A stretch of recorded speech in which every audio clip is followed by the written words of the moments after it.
A Day in My Life sang isa ka babae nga nakapamana sang taga Mindoro pero dari kami nag-star sa Laguna. Nagluluto na siya. Ano na yung luto mo, Wawa? Ito ang kanyang dala galing sa probinsya. Ito. Tawag dito Beslad. Galunggong to? Lagidlid. Ayan ang kanyang dala-dala. Ito yung ulam namin ngayon. Nagda-dryer kami. Kakatapos lang mag-washing. Ito yung may nakasalang. Ayan ang aming nakasalang na labahan. Ito, meron pa yan dyan naman sa loob. Kaso, sabi ko sa kanya, lutuin niya muna to. Ouch! Tumatalsik. Lutuin niya muna yan. Ang aming ulam. Bago tapusin yung sinampay. Ay, hindi pa luto.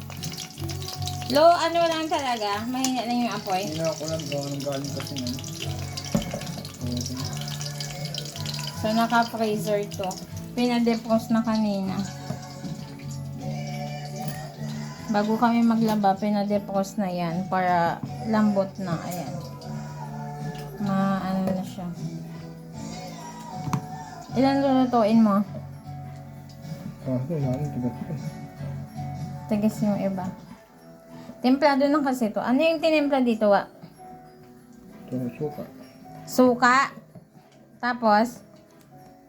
Paminta. Paminta. Sino nagtimpla? No. Yan. Si Mother Dear ang nagtimpla nito. Ang mama ni Kuya Laki ninyo ang nagtimpla si Tita Iming. Tinimplahan daw ito ng suka at saka paminta. Yun lang? Suka, paminta? Bawang. Ang bango niya. Mabango siya mga langga. Yan yung unang salang niya. At ang bango.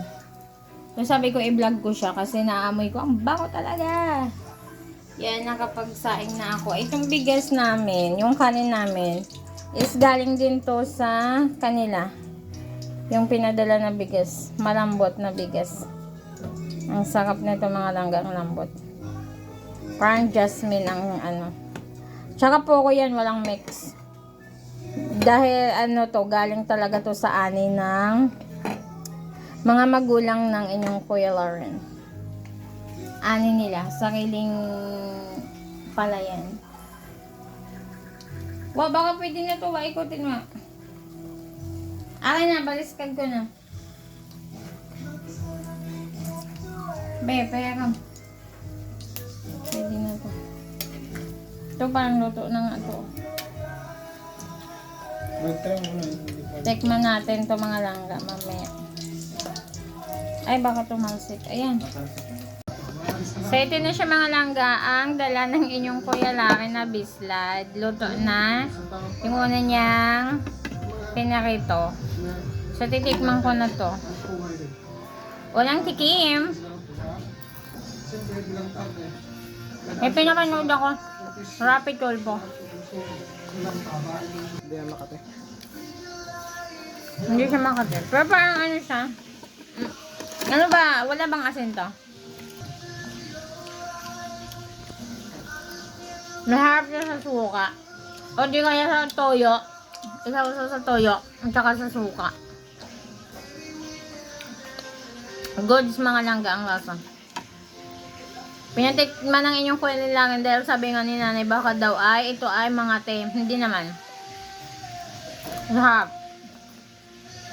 Bislad siya. Lagidlid. Ang sarap niya. Ang sarap to sa kanin. Kanin ba?